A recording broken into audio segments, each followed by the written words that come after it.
दीपक कुमार यादव जी, छत्तीसगढ़ से। श्री राधा वल्लभ श्री राम। महाराज जी, आपके चरणों में मेरा प्रणाम। महाराज श्री, मेरा प्रश्न यह है कि कुछ माता पिता अपने बच्चों को सरकारी नौकरियों के लिए प्रेरित करते हैं और उन्हीं में से कुछ बच्चे बड़े होकर माता पिता को घर से ही बेघर कर देते हैं। महाराज जी, कृपया मार्गदर्शन करें, कैसे? माता पिता मोह से ग्रस्त पदवी है, ज्ञान से युक्त तो नहीं ना। तो ज्ञान से युक्त होने पर माता पिता भगवत मार्ग की शिक्षा देंगे, और अगर मोह से युक्त है तो मात पिता बालक कहीं बुलावें, उदर भरे सोई जतन सिखावें। वो तो वही मार्ग सिखाएंगे जिससे आपका पेट भरे, आप इंद्रियों का भोग अच्छी तरह भोग सके। तो उसके लिए रुपया चाहिए, रुपया के लिए कार्य प्रणाली का ज्ञान होना चाहिए। किसानी है, व्यापार है, नौकरी है, तो उनका उपदेश उनकी जगह सीमित है। पर बालक का कर्तव्य जो माता पिता का अपमान अवहेलना कर देना, ये नहीं। वो अपने कहीं ना कहीं कर्तव्य में है, क्योंकि मोह ग्रसित पद है उनका।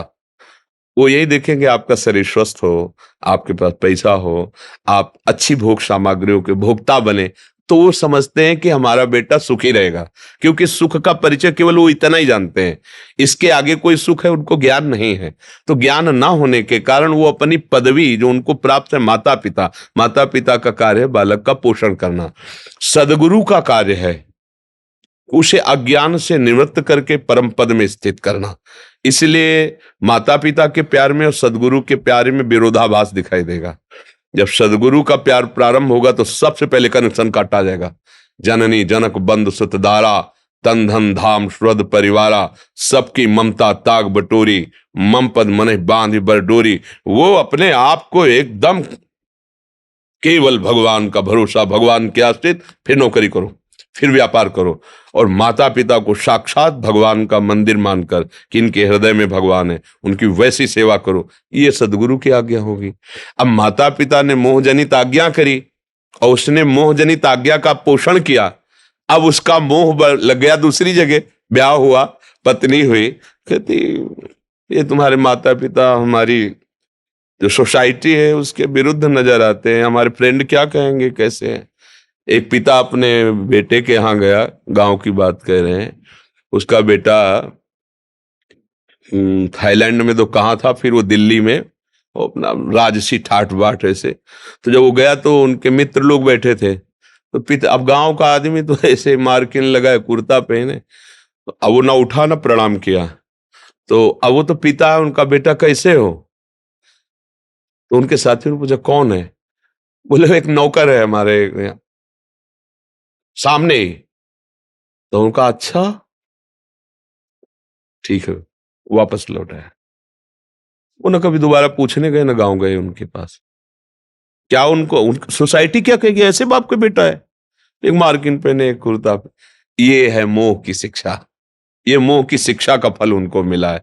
अगर ज्ञान की शिक्षा देते तो उठ करके खड़ा होता, प्रणाम करता, बैठालता और कहता मेरे पूज्य पिताजी हैं। इसे उनका भागवतिक भाव पुष्ट होता। लेकिन भागवतिक भाव को बिना संतों की कृपा के कैसे जाना जा सकता है। तो माता पिता तो अपने हिसाब से ठीक उपदेश करते, पर पुत्र को चाहिए कि जिन माता ने लौकिक दृष्टि से भी देखो ठीक है वो मोह से, पर हमारा कर्तव्य है कि जब वृद्धावस्था उनकी आवे तो उनको वैसे ही दुलार करे जैसे उन्होंने मेरी शक्तिहीन अवस्था, बाल्यावस्था में उन्होंने मुझे दुलार किया था। ये कर्तव्य है बालक का, ऐसा कभी नहीं करना चाहिए। और ऐसा जो करता है कि अपने माता पिता का अपमान करता है, माता पिता को अलग कर देता है और वो कष्ट भोगते हैं, तो उसकी दुर्गति पक्की है, यहां भी और वहां। वो भी आगे देख ले, उसका परिणाम यही आएगा उसके आगे, और आगे चलकर उसे दंड मिलेगा इस बात का।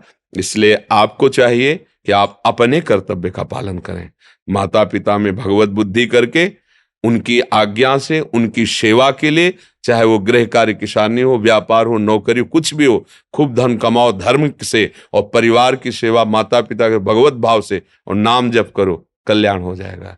इसी में परम कल्याण हो। कभी माता पिता का अपमान न करें।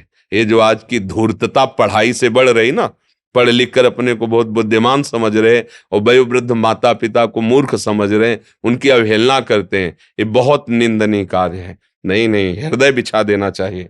माता जैसी सेवा की ना, जब उसको सोचो ना, अगर एक दिन पेट में गैस बढ़ जाए तो आपको कैसा लगता है? व्याकुलता पैदा हो जाएगी। 9 महीने उन्होंने मुझे पेट में लादा है, 9 महीने।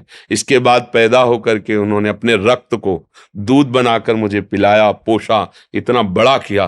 तो हमारा कर्तव्य है, जैसे कहते कि आप लोग, तो जो गति न रुपए से होती है, न तपस्या से होती है, न बड़ी बड़ी साधनाओं से होती है, वो गति मेरे माँ को मिलेगी, मेरे पिता को मिलेगी, क्योंकि हम निरंतर भगवान में उनके द्वारा सजाए हुए जीवन को समर्पित करके उसका फल उनको प्राप्त होगा। जो किसी भी तरह से नहीं प्राप्त हो सकता वो उनको प्राप्त होगा। कहते 21 पीढ़ियां तर जाती, फिर तो माता पिता ही हैं। तो इसलिए अगर माता पिता की सेवा कर ले गया तो भगवान की प्रसन्नता सहज में प्राप्त हो जाएगी। ये वयोवृद्ध माता पिता को ठुकरा देना, ये बिल्कुल नरकगामी होने का बहुत बड़ा पॉइंट है, बहुत बड़ा पॉइंट। इसलिए हृदय कांपता है आज के बच्चों को देख। बूढ़े माँ थप्पड़ मार देते हैं, हमने देखा है, थप्पड़ मार दे बूढ़े माता पिता। यार इतनी तुम्हारी बुद्धि भ्रष्ट हो गई कि अगर अपनी अवस्था से कोई बड़ा बुजुर्ग है वो अपराध भी कर दे तो भी ऐसा नहीं करना चाहिए। उसको कह कि आप पिता तुल्य हो, संभाल के बोलिए, आप जाइए, जाओ छाप।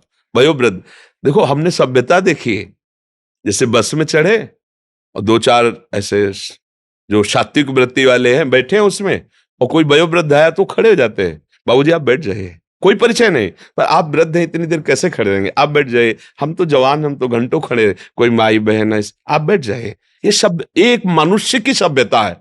जब हम दूसरों का सम्मान करना सीखेंगे तभी तो हमारी, फिर हमारे माता पिता, हमारा कर्तव्य है कि हमें, देखो माता पिता की सेवा से भगवान बहुत जल्दी प्रसन्न होते हैं। और इसका उदाहरण है महाराष्ट्र में, जो पुंडरीक जी थे वो अपनी माता पिता को भगवान मान के, तो भगवान आए दर्शन देने, और उस समय वो माता पिता को स्नान करा के वस्त्र धारण कराए थे, वयोवृद्ध माता। तो भगवान ने कहा पुंडरीक दर्शन कर लो। कौन हो? पीछे थे, बोले भगवान है। तो वो गरीब घर तो ईंट दे दे कि प्रभु इस पर आसन, मतलब खड़े हो जाइए, हम बाद में दर्शन करेंगे, पहले अपने माता पिता को कपड़े पहनाकर आसन पर। आज भी भगवान उसी ईंट पे खड़े हैं, जिनका वैसे नाम है विट्ठल, पर ईठल भगवान है, सेवा ईंट पे आज भी खड़े, ऐसे इंतजार कर रहे, कर लो। माता पिता की सेवा का फल भगवान स्वयं से आके दर्शन दिया करके। इसलिए धन्य है वो पुत्र जो माता पिता की आज्ञा में रहता है। और उनका कर्तव्य देखो, कोई भी माँ अपने बच्चे के पास जाएगी ना, पहला काम, तुमने शाम के ठीक से भोजन पाया था कि नहीं, अगर सुबह मिलेगी, पाया था कि नहीं, तुम्हें अच्छी नींद आई ना, अच्छा तो थकावट तो नहीं हुई आने में। वो केवल इस बात पर, वो केवल अपने बच्चे को सुखी देखना चाहती है, यही उसका सारे जीवन का फल है। और हमारा क्या कर्तव्य कि ऐसी माँ को, ऐसे पिता को अनाथालय में भेज दें, वृद्धा, जब उनको हमारी जरूरत है तो पर हो जाता है, क्योंकि नवीन जहां पत्नी मिली और उसका वो सब रिश्ता नाता, तो वो पुराने माता पिता का प्यार भूल जाता है, फिर वही अपराध बन जाता है, उसके जीवन में कभी शांति नहीं मिलती। समझ रहे हैं आप जी?